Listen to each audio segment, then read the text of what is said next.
Vamos então continuar o nosso estudo. Nós estamos aqui no capítulo 6, Doutrina das Penas Eternas. Vamos ver origem da doutrina das penas eternas, o item 1. A crença na eternidade das penas perde cada dia tanto terreno que, sem ser profeta, cada um pode prever-lhe o fim próximo.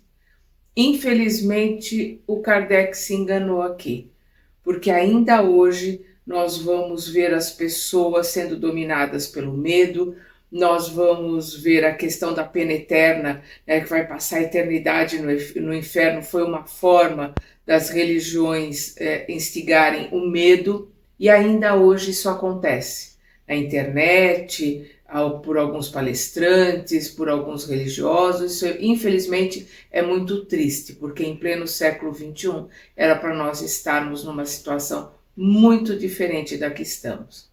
Então, a crença na eternidade das penas perde cada dia tanto terreno que, sem ser profeta, cada um pode prever-lhe o fim próximo. Ela, né, essa crença da eternidade das penas, ela foi combatida com argumentos tão poderosos e tão peremptórios que parece quase supérfluo dela ocupar-se de hoje em diante e que basta deixá-la morrer aos poucos. Infelizmente não aconteceu. Entretanto, não se pode dissimular que, por caduca que seja, é ainda o ponto de reunião dos adversários das ideias novas, o que defendem com mais obstinação, porque é um dos lados mais vulneráveis e prevêem as consequências de seu fracasso. Desse ponto de vista, esta questão merece um exame sério. Os defensores, das doutrinas, dos dogmas, das penas eternas, defendem essa colocação, porque se existe o prêmio para o bom, tem que existir o castigo para o mal, e nós precisamos entender que Deus não castiga, Deus ensina através do tempo. As dores pelas quais nós passamos são as consequências do nosso livre-arbítrio, é a lei de causa e efeito, de ação e reação, que é uma lei de Deus, uma lei universal. O item 2. A doutrina das penas eternas, bem como a do inferno material, tiveram a sua razão de ser, quando esse temor podia ser um freio para homens pouco avançados, intelectual e moralmente. Do mesmo modo que não foram, senão pouco ou nada, impressionadas pela ideia de penas morais. Não teriam sido mais pela das penas temporárias. É que o Espiritismo traz a questão das penas morais, que é a lei de causa e efeito, e das temporárias. Por quê? Porque a reencarnação a gente tem a chance de poder voltar e acertar as coisas. E a reencarnação não é uma colocação do Espiritismo só. Nós vamos ver nos Vedas, que é o livro mais antigo, ele é de 3.200 a.C., 3.200, 3.500 a.C., nós vamos ver no Bhagavad Gita, não se fala a palavra reencarnação, porque a palavra reencarnação foi criada por Allan Kardec no século XIX, mas fala sim de outras vidas. O Krishna fala para o Arjuna no Bhagavad Gita que ninguém morre, que todos voltarão, que somos eternos. Depois nós vamos ver Hermes Trismegisto, 2.500 anos antes de Cristo, colocando sobre o que existe no micro, existe no macro, e que todos nós voltaremos aqui para refazermos os nossos passos e acertarmos as nossas pendências. Depois nós vamos ver Moisés, 1.300, 1.400 antes de Cristo, trazendo o Deus único e trazendo também a colocação de que nós estaremos acertando sempre as nossas contas, nós estaremos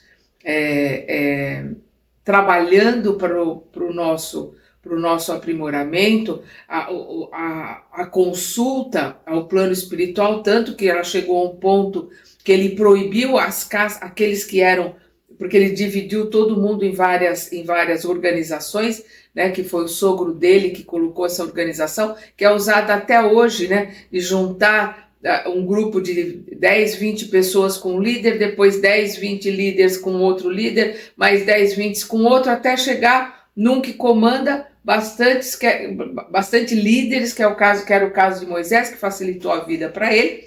Então ele proibiu aqueles que estavam no andar de baixo de se comunicar com os espíritos, mas aqueles que estavam no andar de cima, aqueles que eram os chefes dos grupos, esses continuavam se comunicando, inclusive Moisés continuava se comunicando porque tanto Arão, que é irmão dele, como Miriam, que é irmã dele, eram médiuns, né? E consultavam e conversavam com Moisés, respondiam através da consulta mediúnica as colocações de Moisés. Depois nós vamos ver Buda, né? 600 anos antes de Cristo, também falando das vidas, falando de nós precisarmos voltar para acertarmos as nossas falhas, as nossas diferenças. Nós vamos ver as colocações que ele faz para a gente possa melhorar, possa ascender, possa ir se transformando. Depois veio Jesus, né, com a colocação do amor, e ele deixa muito claro que João Batista é Elias, né? Ele coloca: Elias já veio e vós não o reconheceram, ou reconheceram, né? Não reconheceram que João Batista era Elias. Então, a reencarnação com esta palavra é sim do Espiritismo, porque a palavra reencarnação foi criada por por Allan Kardec.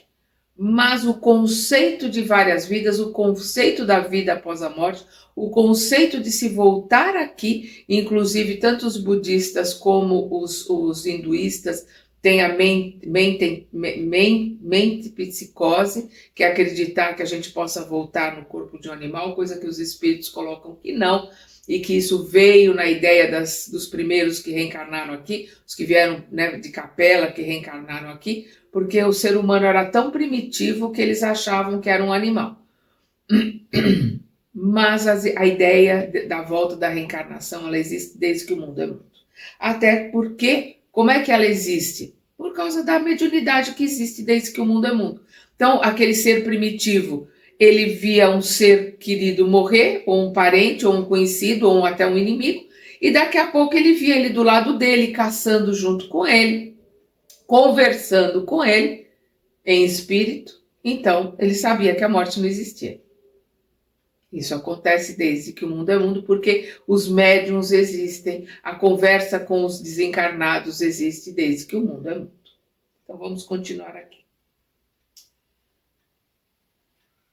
Nós vamos continuar aqui quando ele coloca: do mesmo modo que não foram senão pouco ou nada impressionados pela ideia de penas morais, não teriam sido mais pela de penas temporárias, não compreenderiam mesmo a justiça das penas graduadas e proporcionais, porque não estavam aptos a compreender as nuances delicadas do bem e do mal, nem o valor relativo das circunstâncias atenuantes ou agravantes, né? Porque a justiça, a misericórdia, a justiça de Deus, a gente vê por essa questão da reencarnação, porque cada um vai limpar o terreno que sujou, vai acertar com aqueles e naquilo que errou, então as penas são proporcionais, as dívidas são proporcionais ao erro cometido.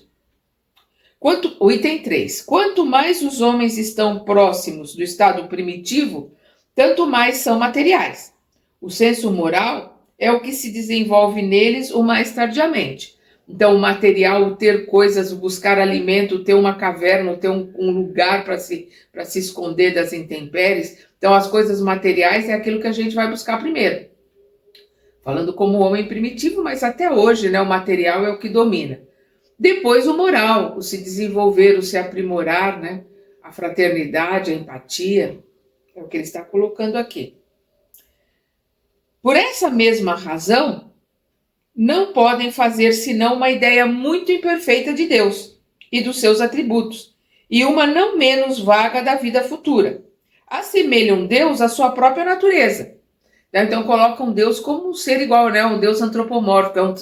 Não é? A gente sabe que nós fomos criados à semelhança dos deuses. Elohim, que é o que está lá no Bereshit, né? na Gênese mosaica, são deuses. São aqueles que são trabalhadores, que estavam co-criadores maiores, que estavam trabalhando com o Cristo planetário para formar a Terra. Não é Deus o Criador, são deuses. Elohim é plural, são deuses. Então, a atribuição e a colocação, infelizmente, que nós fazemos de Deus é de um ser antropomórfico, ou seja, um ser humano, normalmente é um velhinho de barbas brancas, que fica tocando harpa nas nuvens, né? Então, nós fazemos uma ideia imperfeita de Deus. Nós vamos ver no capítulo 2 da Gênese de Kardec, no item 19, quando Kardec coloca: Deus é, pois, a suprema e soberana inteligência, é único, eterno, imutável, imaterial, onipotente, soberanamente justo e bom, infinito em todas as suas perfeições, e não pode deixar de ser assim. Tal é o eixo sobre o qual repousa o edifício universal. O universo está nesse alicerce que é este ser, né? Ou é esta energia que é supremo, suprema inteligência, suprema bondade, suprema misericórdia. Nós não temos como estar lá no item 14, se eu não me engano, do Livro dos Espíritos, está lá, se eu não me engano, né? Deixa eu ver, é o item 14. Deus é um ser distinto, ou seria, segundo a opinião de alguns, a resultante de todas as forças e de todas as inteligências do universo reunidas? Pergunta Kardec. Os espíritos respondem: se assim fosse, Deus não existiria, pois seria o efeito e não a causa. Ele não pode ser ao mesmo tempo um e outro. Deus existe, não podeis duvidar, e isso é o essencial. Crede em mim, o espírito colocando, né? Crede, é o espírito da verdade que coloca os ensinamentos. Crede em mim e não vades além. Não vos percais num labirinto de onde não podereis sair. Isso não vos tornaria melhores, mas um pouco mais orgulhosos, talvez, já que julgaríeis saber quando na realidade nada saberíeis. Então deixai de lado todos esses sistemas. Vós já tendes muitas coisas que vos tocam mais diretamente, a começar por vós mesmos. Estudai vossas próprias imperfeições para vos livrardes delas. Isso será mais útil do que querer penetrar no que é impenetrável. Então os espíritos colocam: vai estudar você mesmo, vai ver as suas imperfeições, vá se melhorar. Não fica querendo entrar no que é impenetrável, no que nós não temos capacidade para entender. Vamos continuar aqui no item 3. Por essa mesma razão, não podem fazer senão uma ideia muito imperfeita de Deus e dos seus atributos, e uma não menos vaga da vida futura. Assemelham Deus à sua própria natureza. É para eles um soberano absoluto, tanto mais temível, porque é invisível, igual a um monarca despótico, né, um monarca tirano, né, duro, cruel, oculto em seu palácio, que não se mostra nunca aos seus súditos. Ele não é poderoso senão pela força material, porque não compreendem a força moral, o amor, a fraternidade, o desenvolvimento espiritual. Não veem senão armado do raio, no meio de relâmpagos e tempestades, semeando na sua passagem a ruína e a desolação, a exemplo dos guerreiros invencíveis. Um Deus de mansuetude e de misericórdia não seria um Deus, mas um ser fraco que não poderia fazer-se obedecer. Por isso que Moisés colocou um Deus vingativo, um Deus duro, um Deus, digamos assim, muito bravo, muito severo, porque era o que aquele povo conseguia entender. Se ele colocasse um Deus manso, pacífico, amoroso, como Jesus veio trazer, ele seria considerado fraco e não seria aceito. Essa que é a questão. E é o que ele está colocando aqui, né? Um Deus de mansuetude e de misericórdia não seria um Deus, mas um ser fraco que não poderia fazer-se obedecer.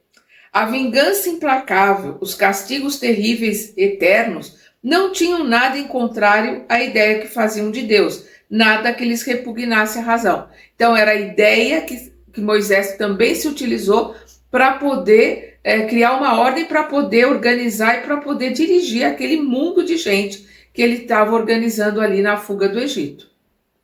Implacáveis, eles mesmos em seus ressentimentos, esses deuses, né? Implacáveis, eles mesmos em seus ressentimentos cruéis para com seus inimigos, sem piedade para com os vencidos. Deus que lhes era superior deveria ser ainda mais terrível. Para tais homens, seria necessário crenças religiosas assimiladas à sua natureza mais rude. Por isso que o homem criou o troca-troca. Eu dou isso, eu faço isso, e que infelizmente existe até hoje. As pessoas fazem um troca-troca como se Deus fosse um balconista ali. Olha, eu te dou uma vela, eu vou a pé até não sei aonde, eu acendo 7 velas, eu fico uma semana sem comer chocolate, seja lá o que for. Coloca ali no balcão e você me dá isso, você me faz passar no de ano, você me faz conseguir um emprego. Uma ideia tão infantilizada de que Deus é um mercador, se pode fazer um troca-troca com ele. Uma ideia tão infantilizada que Deus vai amar menos aqueles outros que estão fazendo concurso junto comigo e vai amar mais a mim para me fazer passar mesmo que eu não saiba, mesmo que eu não tenha merecimento. É de uma infantilidade tão grande. Não, é aquela história. Não, esse é meu pai e minha mãe, ele vai cuidar de mim, os outros que se danem. Então Deus é meu, ele vai cuidar de mim, os outros que se danem. Não consegue enxergar um Deus amoroso, misericordioso, Pai, onde todos nós somos irmãos e o Pai ama a todos igualmente. Perdão. Essas ideias infantis perduram até hoje, infelizmente. Uma religião muito espiritual, toda de amor e de caridade, não poderia se aliar com a brutalidade dos costumes e das paixões. Não censuremos, pois, a Moisés pela sua legislação draconiana, que teve dificuldade para conter o seu povo indócil, nem de ter feito de Deus um Deus vingativo. Era o único jeito que ele tinha para dominar e para poder fazer ouvir naquele povo. Porque alguns eram judeus, alguns tinham a ideia do Deus único, mas a maioria que estavam fugindo ali do Egito junto com ele eram pagãos, tinham vários deuses. Era necessário nessa época a doce doutrina de Jesus. Era necessário nessa época, ponto. A doce doutrina de Jesus poderia não encontrar eco e teria sido ineficaz. Se Moisés fosse colocar que deveriam amar a todos, inclusive aos seus inimigos, ninguém aceitaria. Isso teria morrido lá. Jesus veio na maturidade do ser humano aqui na Terra. Moisés veio ainda numa primitividade. Então ele precisou desse Deus vingativo, desse Deus guerreiro. E Jesus veio trazer o Deus Pai, Deus amor, né? A fraternidade e o perdão, o amai os vossos inimigos. Porque o amar a Deus acima de todas as coisas e ao próximo como a ti mesmo, isso é mosaico.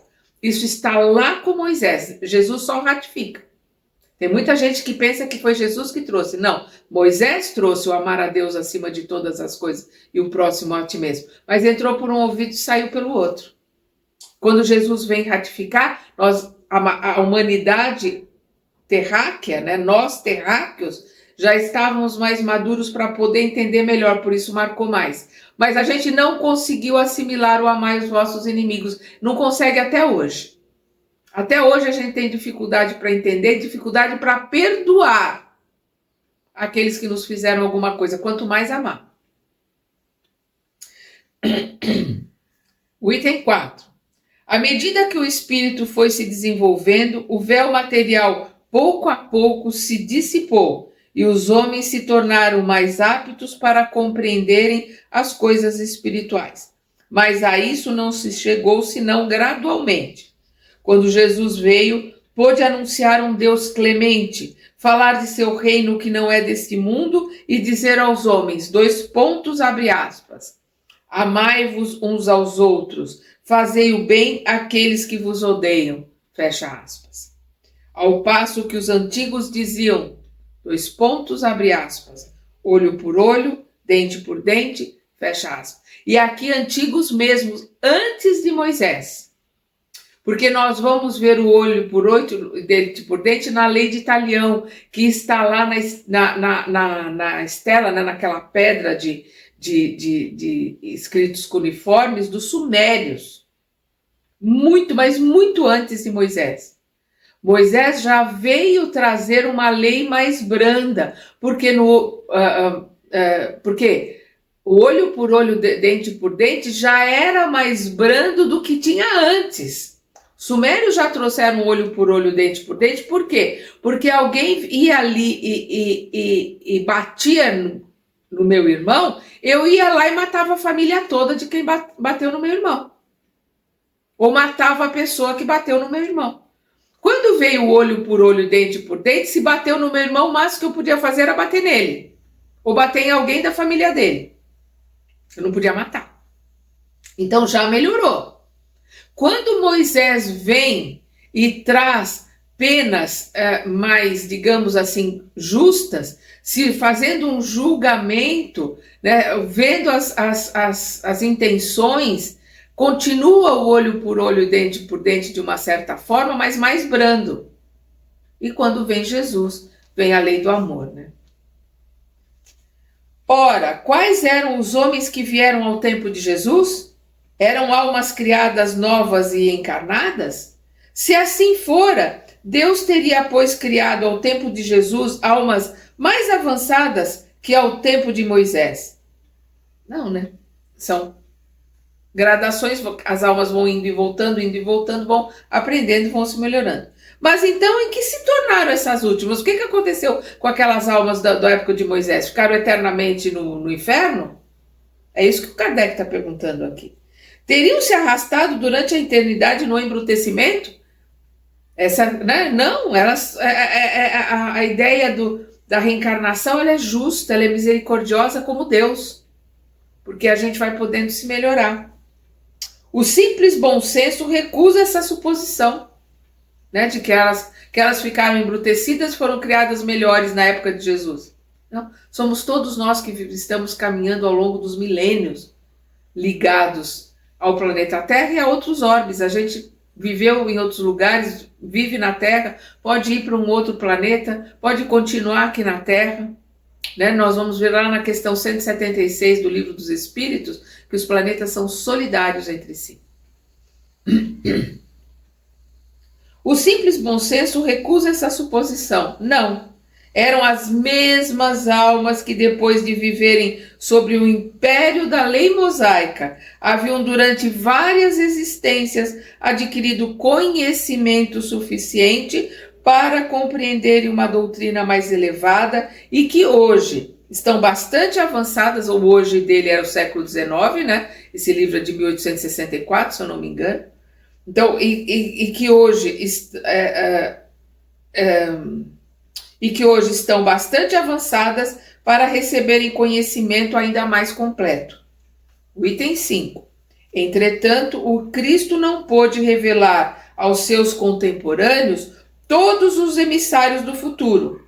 Ele mesmo disse, abre aspas, teria ainda muitas coisas a vos dizer, mas não a compreenderíeis. Por isso vos falo por parábolas. Fecha aspas. Porque as coisas mais importantes ele deixou por parábolas, algumas coisas ele conversou com os discípulos, mas vamos lembrar que ele coloca para nós que ele iria pedir ao Pai para que mais para frente viesse um outro Consolador. Porque já tinham vindo outros antes. Krishna, né? Hermes Trismegisto, Moisés, Buda, né? Pitágoras, Sócrates, né? Pitágoras. Antes, o Cristo, grande Consolador, e que viriam outros. Né? Então, ele iria mandar um outro Consolador, que nós sabemos que é a terceira revelação, que é a doutrina e filosofia. São os ensinamentos que os espíritos trazem através da doutrina, não a religião. A religião foi criada pelos homens, e como tudo aquilo que é criado pelos homens é deturpado pelos homens, infelizmente é cerceado e atrasado pelos homens. Nós temos que ficar dentro dos ensinamentos, dentro da doutrina que o Kardec compilou, porque quem trouxe a doutrina foram os espíritos, e a doutrina, a filosofia que os espíritos trouxeram que nós temos que estudar. O que os homens fizeram com isso, infelizmente, não é nada agradável, como fizeram com todas as outras religiões, com todos os outros ensinamentos que os homens transformaram em religião. Mas nós temos o nosso livre-arbítrio, podemos separar as coisas e aprender, crescer e nos melhorar, seja qual for a religião. Não importa, nós temos que ficar na religião que nos faz crescer, que nos faz melhorar. Sobre tudo o que diz respeito à moral, né, quer dizer, aos deveres de homem a homem, foi muito explícito, porque tocando a corda sensível da vida material, sabia ser compreendido. Sobre outros pontos, porque basicamente Jesus veio trazer a lei moral. O amar ao próximo como a ti mesmo, que ele veio reforçar, perdoar os vossos inimigos, o perdoar 70 vezes 7, se aquele que não tiver pecado que atire a primeira pedra, no caso da mulher adúltera. Então nós vamos ver os exemplos que Jesus... Na própria cruz ele vai colocar sobre o arrependimento, não importa a época que se arrependa, se arrependeu vai ter uma chance, vai poder, a partir do arrependimento, ser socorrido. É o que ele está colocando aqui. Foi muito explícito, Jesus foi muito explícito na questão moral, porque tocando a corda sensível da vida material, sabia ser compreendido. Sobre os outros pontos, limitou-se a semear, sob forma alegórica, os germes daquilo que deveria ser desenvolvido mais tarde, né? Os espíritos trouxeram. A doutrina das penas e das recompensas futuras pertence a essa última ordem de ideias, né? Aquelas que ele não pôde colocar, né? Limitou-se a semear de forma alegórica os germes daquilo que deveria ser desenvolvido mais tarde. Então, as penas futuras, a vida futura, o desenvolvimento ficaram nessas que seriam esclarecidas mais tarde, que é o que os espíritos vieram esclarecer. Então, a doutrina das penas e das recompensas futuras pertence a essa última ordem de ideias. A respeito das penas, sobretudo, não poderia romper de repente com ideias recebidas. Veio trazer Jesus, né, veio trazer aos homens novos deveres, a caridade e o amor ao próximo, substituindo o espírito de ódio e de vingança, a abnegação. Então ele veio trazer a caridade e o amor ao próximo, substituindo o espírito de ódio e de vingança. Veio trazer a abnegação, substituindo o egoísmo. Isso já era muito. Para aquela época era demais, eles não tinham condições de entender. Não podia racionalmente abrandar o temor ao castigo reservado aos prevaricadores, sem enfraquecer ao mesmo tempo a ideia do dever. Prometia o reino dos céus aos bons. Esse reino estava, pois, interditado aos maus. Para onde iriam eles? Seria preciso uma contrapartida de natureza a impressionar inteligências ainda muito materiais para se identificarem com a vida espiritual.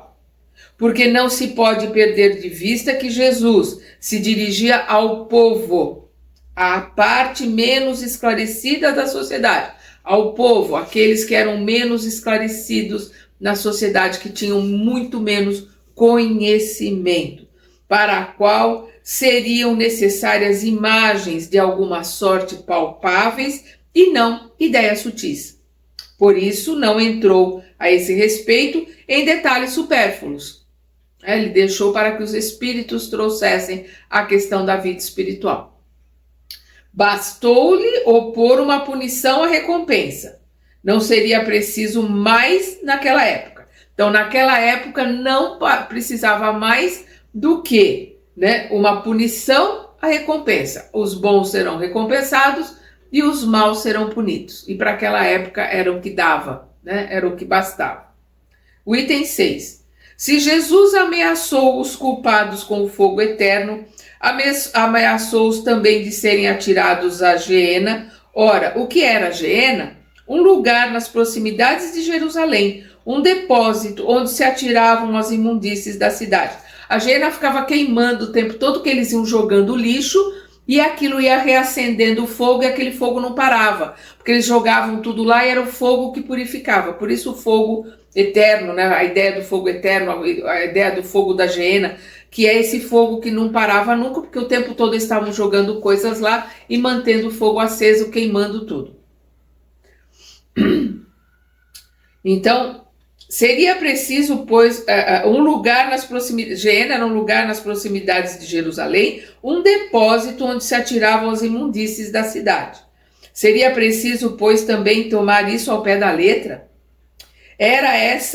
Era uma dessas figuras enérgicas com a ajuda das quais ele impressionava as massas, porque era algo que eles podiam compreender, porque queimar purificava, então queimar ali na Geena purificava as imundícies da cidade. Ele usou como metáfora que o fogo também iria purificar o mal que existia nas pessoas. Isso é uma metáfora, né? Uma forma de se mostrar que nós precisamos passar pelo fogo purificador para podermos nos melhorar. O que é esse fogo? É a transformação, é a busca interior pela melhora, pela mudança, através do arrependimento. O arrependimento faz com que a gente queira se modificar e ressarcir aqueles que nós causamos algum mal. Então ele podia impressionar as massas, com isso eles podiam entender essa metáfora. Outra coisa eles não iam conseguir entender. Não ocorria o mesmo com o fogo eterno. Se tal não tivera sido seu pensamento, estaria em contradição consigo mesmo, exaltando a clemência e a misericórdia de Deus. Porque se Jesus estivesse colocando fogo eterno, como ele podia colocar que Pai era misericordioso, que perdoava os pecados? Como é que ele podia pedir para a gente amar o inimigo, perdoar 70 vezes 7? Ele está colocando isso porque o Pai, sendo 1000 vezes melhor e 1000 vezes mais amor do que nós, o perdoar e a misericórdia dele é 1000 vezes maior também. Então é o que ele está colocando aqui. Se tal não tivera sido o seu pensamento, estaria em contradição consigo mesmo, exaltando a clemência e a misericórdia de Deus, porque a clemência e a inexorabilidade são contrários que se anulam. É aquilo que nunca pode mudar, não bate com a clemência, né, que muda tudo. Né? O perdão e a misericórdia que muda tudo. Seria, pois, equivocar-se estranhamente sobre os sentidos das palavras de Jesus, vendo-se nelas a sanção do dogma das penas eternas, enquanto todo o seu ensinamento proclama a mansuetude do Criador, né? O amor, o perdão. Na oração dominical, de domínio, né? Dominical, ou seja, a oração de domínio do Senhor, a oração para o Senhor. Vamos lembrar que o domingo foi criado no ano 500 e pouco, muito depois disso, como o dia do Senhor em contraponto ao sábado do judeu. Eles foi criado o domingo. Então a oração dominical quer dizer a oração do Senhor. Porque o judeu não pronuncia a palavra Deus, então a oração do Senhor, oração dominical. Então na oração dominical nos ensina a dizer, abre aspas, Senhor, perdoai as nossas ofensas, como nós perdoamos aqueles que nos ofendem, fecha aspas. Se o culpado não tivesse nenhum perdão a esperar, seria inútil pedi-lo. Quer dizer, se não tivesse como perdoar, se não tivesse como... Se Deus não perdoasse, se houvesse a pena eterna, não adiantava pedir para perdoar as nossas ofensas na mesma medida que nós perdoamos aqueles que nos ofendem. Mas esse perdão não tem condições? É uma graça, uma remissão pura e simples da pena incorrida? Não, não é. Nós temos que perdão, e nós somos todos perdoados? Sim, somos todos perdoados. Mas temos que limpar o terreno que sujamos. Temos que ressarcir aqueles que nós causamos dor. Essas são as condições para a elevação. Perdoados estamos, mas precisamos aprender, precisamos nos melhorar. E Deus ensina através do tempo. Isso é muito importante que a gente entenda. Então, Deus, fazendo do esquecimento das ofensas uma condição absoluta, não poderia exigir que o homem fraco fizesse o que ele, todo-poderoso, não faria. A oração dominical é um protesto diário contra a eterna vingança de Deus. Então, a oração ao Senhor, que é a oração maior, oração de domínio, oração dominical, é um protesto, um pacto que nós fazemos com Deus. Me perdoa na mesma medida que eu perdoo o outro. Me trata do mesmo modo que eu trato o outro. É um pacto que a gente faz, às vezes, a maioria das pessoas fazem sem pensar. Porque se pensasse, ia tratar o outro melhor, iria perdoar mais. O item 7. Para os homens que não tinham senão uma noção confusa da espiritualidade da alma, a ideia do fogo material não tinha nada de chocante, tanto menos que ela estava na crença vulgar tirada do inferno dos pagãos, né? O inferno dos pagãos, o Hades, que já todo mundo conhecia.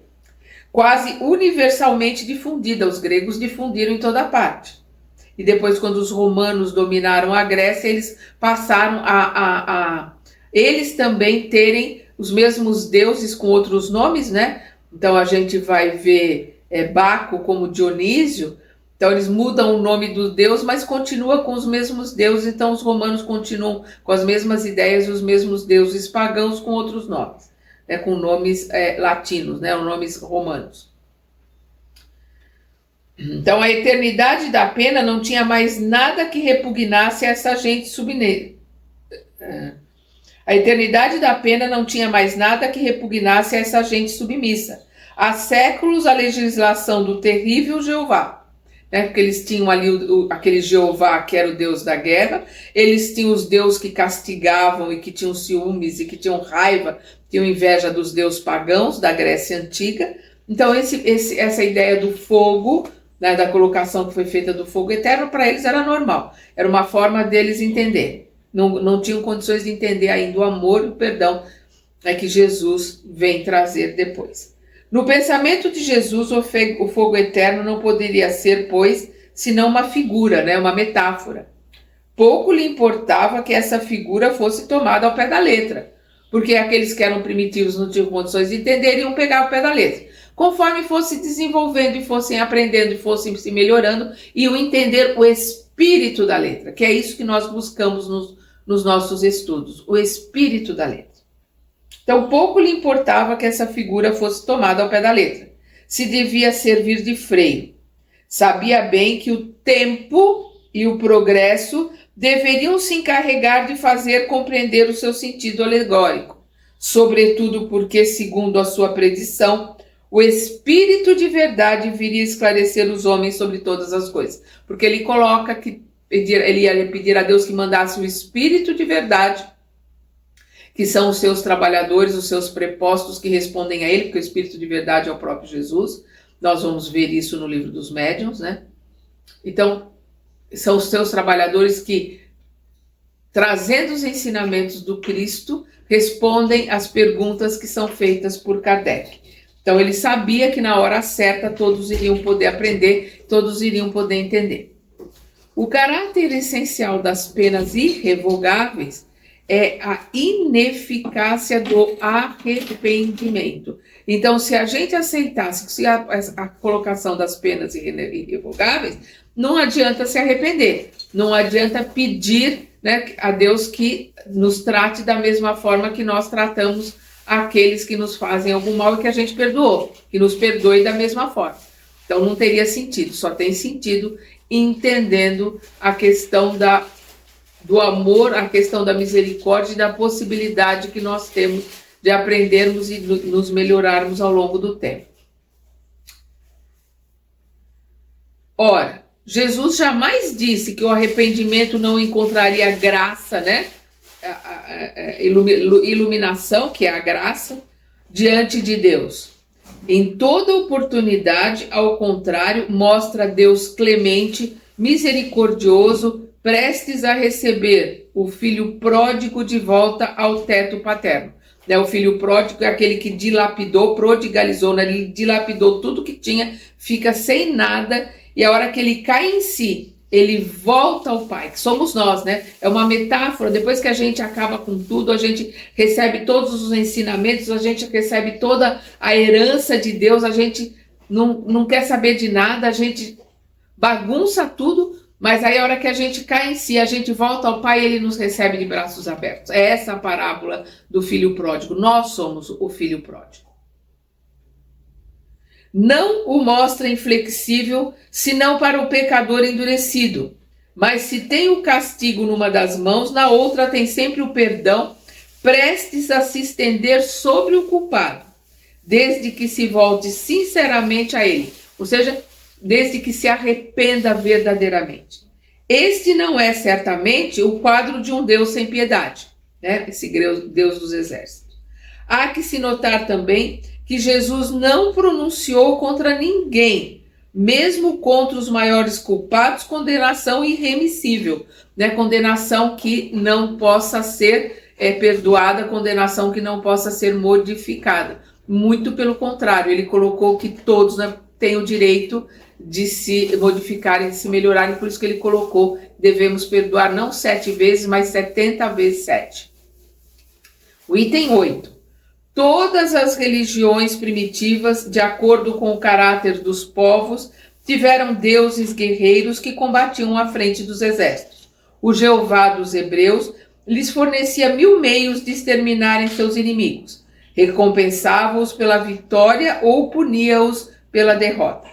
Segundo a ideia que se fazia de Deus, acreditava-se honrá-lo ou apaziguá-lo com o sangue dos animais ou dos homens. Daí os sacrifícios ensanguentados que desempenharam tão grande papel em todas as religiões antigas. Os judeus haviam abolido os sacrifícios humanos. Os cristãos, malgrados os ensinamentos do Cristo, acreditaram por longo tempo honrar o Criador, entregando-se por milhares às chamas e às torturas daqueles a quem chamavam heréticos. Eram, sob uma outra forma, verdadeiros sacrifícios humanos, uma vez que o faziam para a maior glória de Deus, né, que eram as inquisições, né, que eram sacrifícios daqueles que eles diziam que eram heréticos. Eles sacrificavam queimando os vivos, né, em praça pública, em nome de Deus, em nome de Jesus. É um absurdo, mas isso durou mais de 500 anos, infelizmente. Então, voltando aqui, verdadeiros sacrifícios humanos, uma vez que o faziam para a maior glória de Deus e com o acompanhamento de cerimônias religiosas, porque eram os padres, né, que faziam, eram os católicos que faziam essas fogueiras em praça pública e que queimavam o que eles chamavam de heréticos, né? Aqueles que não aceitavam a religião do jeito que eles queriam. Vamos lembrar de o Inocêncio III, que mandou queimar os cátaros. A palavra cátaro quer dizer homens puros. O povo os chamava de cátaros, porque eles eram cristãos, que eram vegetarianos, que cumpriam à risca os ensinamentos do Cristo, que ajudavam os outros, que compartilhavam tudo, viviam em comunidade. Inocêncio III manda queimar, e quando os soldados ali dos templários ali, daqueles que tinham voltado de Jerusalém, tinham perdido a guerra, estavam ali cabisbaixos porque foram derrotados, né, os cavaleiros, me fugiu o nome agora. Eram os cruzados, né? Eles tinham voltado de uma cruzada e tinham perdido. Ele mandou ele acabar com eles, né, no Languedoc, que era uma região da França, do sul da França, né, onde estavam os cátaros, e que o rei da França também queria dominar aquela região, anexar aquela região à França. Então se juntou com Inocêncio III, dizimaram, foi um genocídio de todos. Aí o chefe das cruzadas colocou, mas são cristãos, como é que a gente vai diferenciar aqueles que são os heréticos e aqueles que são os verdadeiros cristãos? O Inocêncio coloca, mata todo mundo. Essa foi a colocação que está nos livros de história de Inocêncio III. Infelizmente, essa é uma realidade de uma história que a gente infelizmente vivenciou. Em nome de Deus, né? Em nome de Jesus. Então, é o que ele está colocando aqui. Hoje mesmo, invocam ainda o Deus dos exércitos, antes do combate, e glorificam, hoje mesmo, século XIX, nós estamos ali na antessala da guerra franco-prussiana, né? Que ela vai em 1870, que ela explode, e aí nós vamos ver aqui, nós estamos em 1864, nós estamos na antessala com outras guerras, né, em regiões ali que a França domina. Por isso que ele coloca aqui, hoje mesmo invocam ainda o Deus dos exércitos antes do combate e o glorificam depois da vitória. E isso frequentemente para as causas mais injustas e as mais anticristãs, chamando a Deus, invocando e agradecendo por vitórias injustas, anticristãs, verdadeiros genocídios, louvando a Deus por terem ganhado ou por terem feito o que fizeram. Infelizmente, a ignorância, nossa, porque nós estamos aqui há milênios no planeta Terra, participamos de tudo isso, a nossa ignorância é assustadora. Nós temos que aproveitar o tempo presente, que é um presente de Deus, essa nossa encarnação, para podermos nos melhorarmos, para podermos nos transformarmos.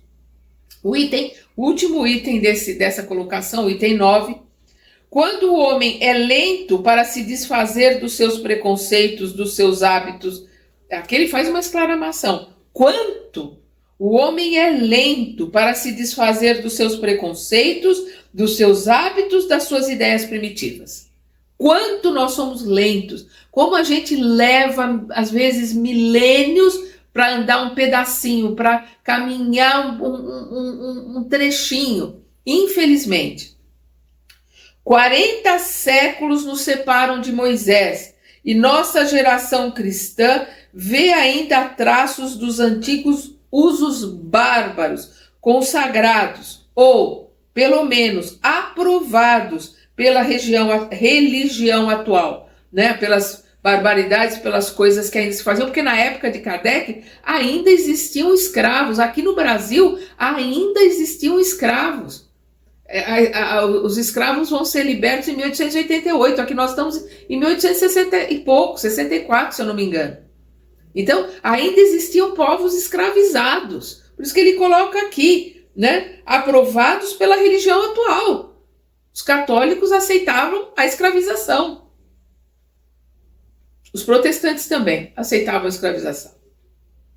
Foi preciso o poder da opinião dos não ortodoxos. Por que dos não ortodoxos? Porque aqueles que lutaram contra, o poder daqueles que foram queimados na fogueira, o poder daqueles que se revoltaram contra tudo isso. Nós vamos ver uma grande mudança. A gente vai ver na Gênese do Kardec que ele coloca que houve a regeneração começa numa grande mudança no fim do século XVIII. E qual foi a grande mudança? Qual foi o marco do fim do século XVIII? Foi a Revolução Francesa em 1779. Então, a Revolução Francesa acabou com a religião, acabou com o Estado unido com a religião. Infelizmente, a Revolução Francesa colocou a quebra da existência de Deus, colocou o ateísmo e o materialismo à frente. Foi o grande marco, foi a Revolução Francesa. E a partir daí as coisas se modificaram, é disso que ele está falando aqui. Então foi preciso o poder da opinião dos não ortodoxos, daqueles que foram considerados heréticos, para pôr termo, né, para pôr fim às fogueiras e fazer compreender a verdadeira grandeza de Deus. Porque principalmente ali na França se pôs fim à Inquisição com a Revolução Francesa. Demorou um pouco mais para os outros países e o último a acabar com a Inquisição, acabar com as fogueiras, foi a Espanha. Na Espanha, as fogueiras, a Inquisição ainda durou mais um pouco. E para pôr termo às fogueiras e fazer compreender a verdadeira grandeza de Deus. Mas a falta das fogueiras, as perseguições materiais e morais estão ainda em pleno vigor. Quer dizer, a falta das fogueiras, não tem fogueira, mas as perseguições materiais e morais estão ainda em pleno vigor. Assim como a ideia de um Deus cruel está arraigada no homem. Vamos lembrar o 9 de outubro, né, que foi lá em Barcelona, que foi o auto de fé que se queimou o livro dos Espíritos e o livro dos Médiuns. Queimados foram todos que foram enviados para a França, foram queimados em praça pública. Alimentado pelos sentimentos que lhe foram inculcados na infância. Então aqui, a ideia de um Deus cruel está arraigado no homem.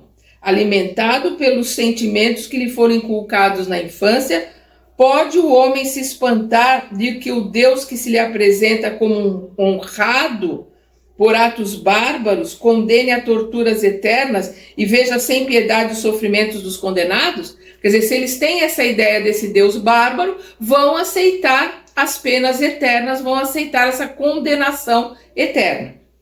Sim, são filósofos ímpios, segundo alguns, que se escandalizam em verem o nome de Deus profanados por atos indignos dele. São aqueles que os mostraram aos homens em toda a sua grandeza, despojando-o das paixões e das baixezas humanas, que lhes dispensavam uma crença não esclarecida.